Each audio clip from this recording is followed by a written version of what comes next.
Castor oil is having a real moment right now, especially here on social media. Over the past few months, skincare and wellness influencers, and even doctors and dermatologists have been talking about castor oil, praising it for all the things it can supposedly do and cure. Let's talk about castor oil. My mind has been blown. Castor oil. Castor oil. Castor oil. Castor oil. Castor oil is touted to help with acne, wrinkles, eye bags, dry eyes. Some even go as far as to say that castor oil is nature's Botox. Castor oil, nature's Botox, it's often called. Castor oil is said to help with hair growth, bloating, constipation, and weight loss. It is often used to detoxify the liver and even to treat a sluggish thyroid.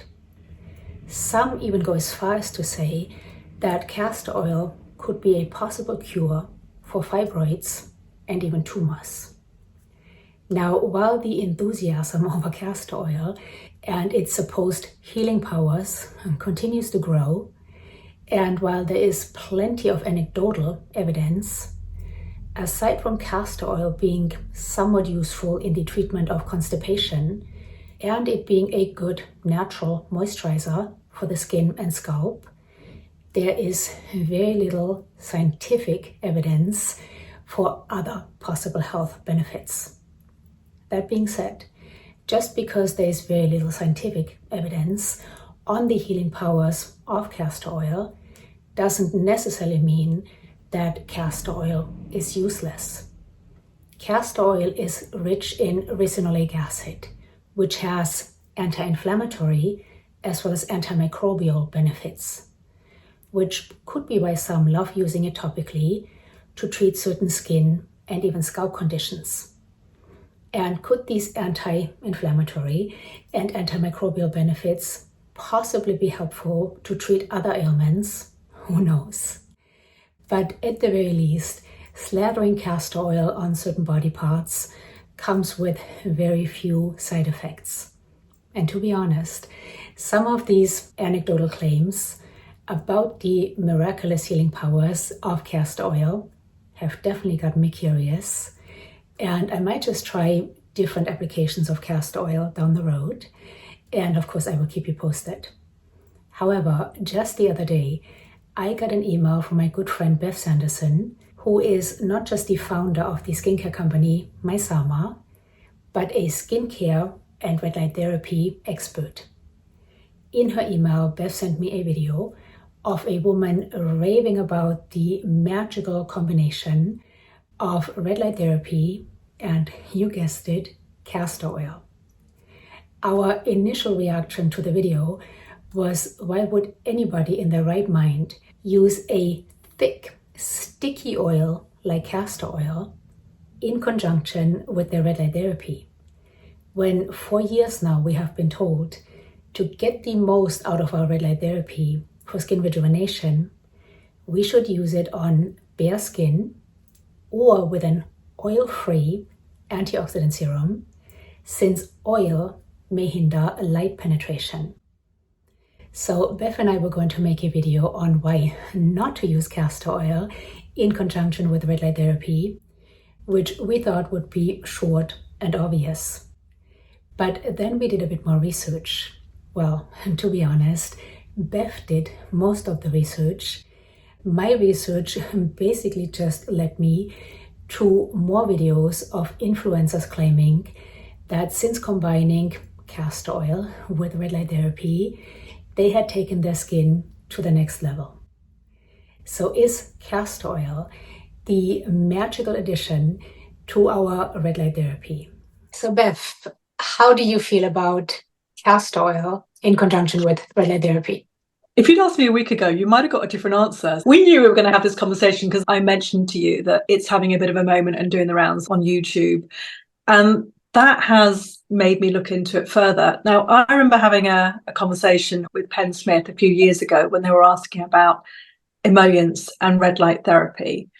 And I did a sort of very brief search of the internet, and I came across something that talked about refractive index of oils and saying, well, as a general rule, because we don't know all the detail, it might be best just to say that emollients in general could hinder light penetration, so may not be ideal to use alongside red light therapy if you're using it for the application of skincare, skin rejuvenation, but with the small caveat that it would depend on the refractive index of the oil, more research to be done kind of thing. And knowing that we were going to look at this a little bit more, I thought it's about time I did a bit more research myself to try and find out what is really going on. So, I mean, you know, there's the database for photobiomodulation published papers, which is about 7,000 papers. It's crazy, it just keeps growing and growing.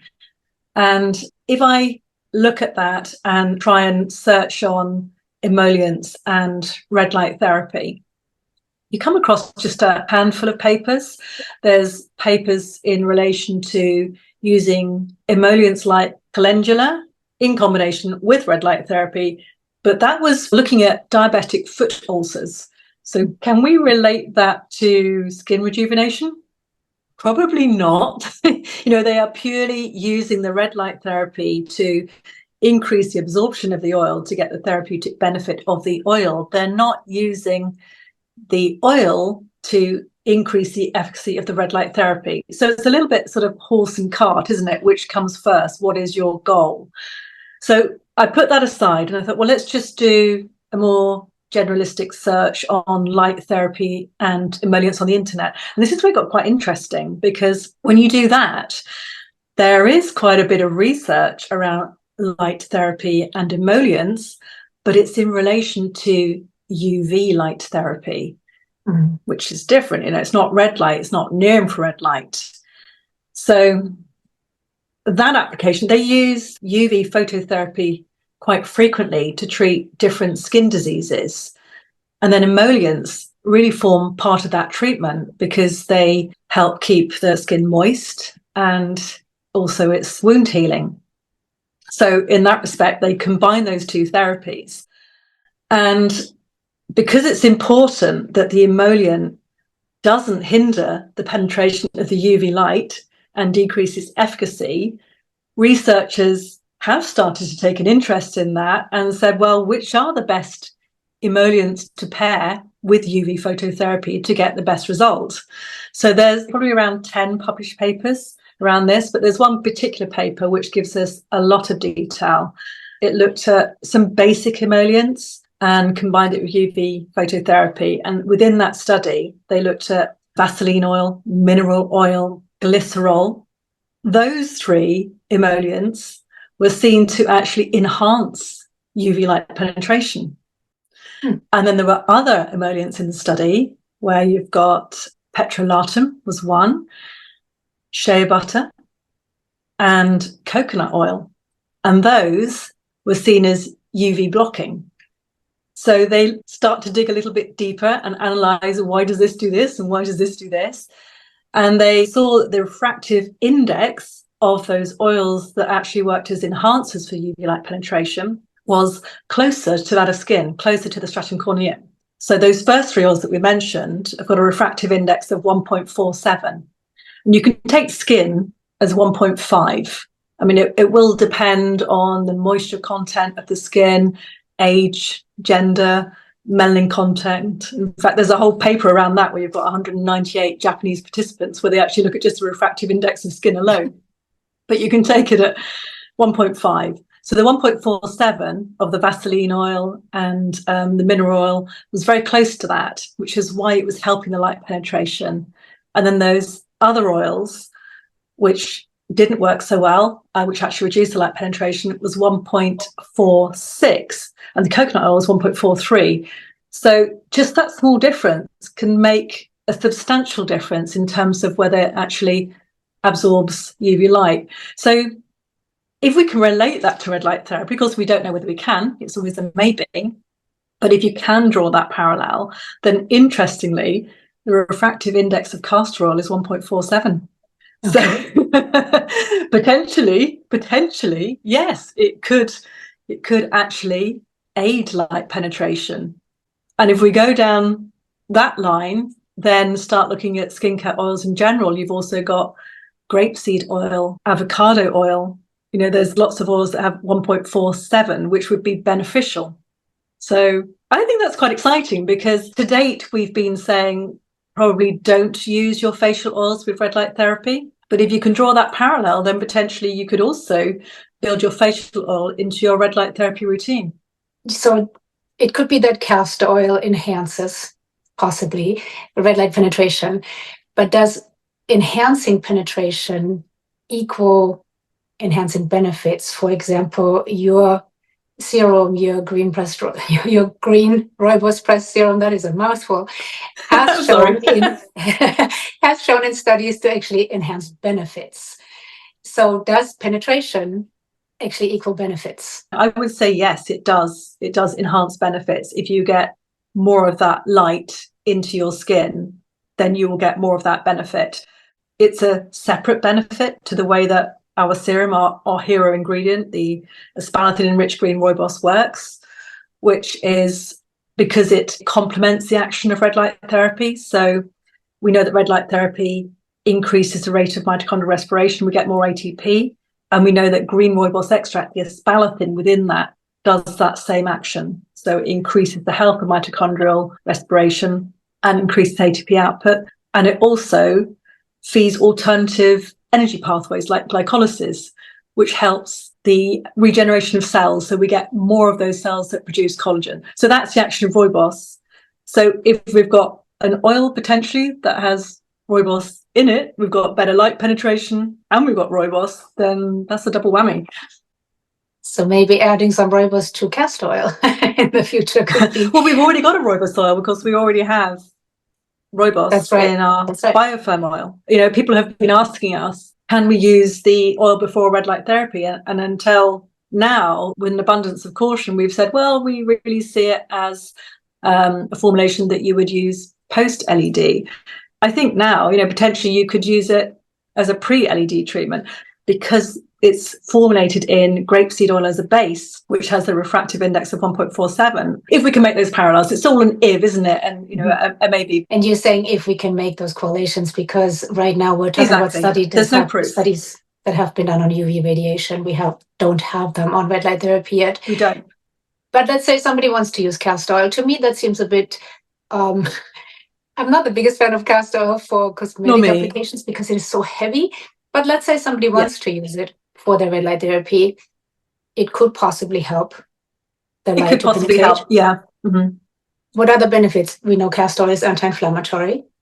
So there could be that benefit as well, maybe enhancing the anti-inflammatory effects of red light therapy. Exactly. So it doesn't sound as crazy as when you and I first talked. When we talked a week ago about castor oil for red light therapy, we both said, what? Exactly. And I think that's why I got so curious, why are people doing this? I mean, they are using it for so many different applications, aren't they? They're not just using it for skin, they're using it for detoxification of the liver, the thyroid, and putting these packs on with castor oil. And, that to me made more sense. Them using it for hair growth made more sense to me. But when I saw them putting it on their skin and using red light therapy, I'm thinking, okay, I understand that it's going to increase moisturization because castor oil is just loaded with ricinoleic acid. So it's extremely moisturizing. And so if you're using red light therapy, that's going to help absorb that active ingredient anyway. And so that's got to be a good thing. But if it's from both sides that the castor oil helps a red light therapy penetrate as well, then, it's double the benefit, isn't it? But we also have to remember, you did say people use it on the thyroid and the liver. We are talking about anecdotal evidence with all of these things. All anecdotal. There's no scientific evidence around it. I think it's purely that they recall that their grandma did it, and who wouldn't trust their grandma's advice, We also have to say, just because something is not proven by science doesn't mean it can't be helpful, because there is probably not a lot of money in researching castor oil for those things. So maybe there is some truth to it, but so far it's all anecdotal. It is. One worry I would have for people with melasma, because we're putting an oil on, regardless if it's castor oil or another very emollient oil, using it with especially near infrared, would that possibly trap some heat and could worsen hyperpigmentation in melasma? What are your thoughts on that? It's an interesting question.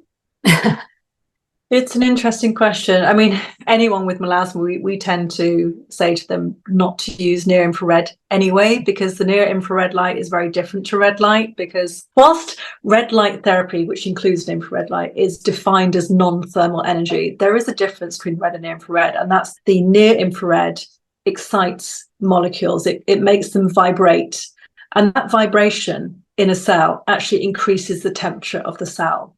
And this is why we believe that people that are really sensitive to melasma and hyperpigmentation should not use near infrared. Would applying oil to your skin, I mean, when you think about it logically, when you're lying in the sun, but then that's thermal energy. So you call it non-thermal energy, it's going to be negligible. But I think it's always a consideration for those that are really, really sensitive. About a week ago, when I saw somebody using castor oil and then use red light therapy, I thought, what are you doing? But it's great to get your input on it. And again, we don't know. We are talking about studies that have been done on UV light, not red light therapy. Exactly. But there is the potential that castor oil could actually be beneficial when used with red light therapy.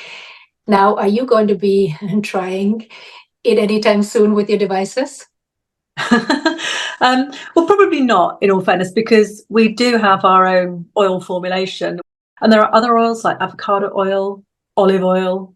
Those are also good, potentially, with a refractive index of 1.47. It's really easy. Literally, you just Google the refractive index of an oil and the information is there. It's always there. So if you're ever curious, would this one work? Would this one work? Just Google it. You probably haven't seen this yet, Claudia, because I know you're still moving around, but we are about to launch some new products this weekend. Our new atomizer. And this is actually about this one. Yeah, this is our most requited product. Everybody was saying, we love the serum, but we'd like a lighter formulation for use with LED. And that's effectively what it is. So it's formulated with our signature and hero ingredient, the espalathrin enriched green moibos extract, which we know amplifies and accelerates the action of LED. I'm super excited about that atomizer. I like the fancy word. It's a nice word. But I'm super excited about that one because it does open up doors if you don't want to use a serum. It has multi-purpose use. Then after your red light therapy, you must lock in that hydration. And you could do that either with the oil or our new moisturizer or both. Or castor oil if you must. Or castor oil if you must. We're not against castor oil. So as crazy as it first seemed, to use a viscous oil, such as castor oil, to enhance the benefits of red light therapy, there may just be something to it. Have you used castor oil in conjunction with your red light therapy, or are you going to try it? Please let us know down below. Also, have you used castor oil successfully or unsuccessfully to treat certain ailments or conditions? Please share down below. Any questions or comments, please share them down below. Always love to hear from you. And that's it for this video. I hope it was helpful. Thank you so much for being here. Until next time, bye.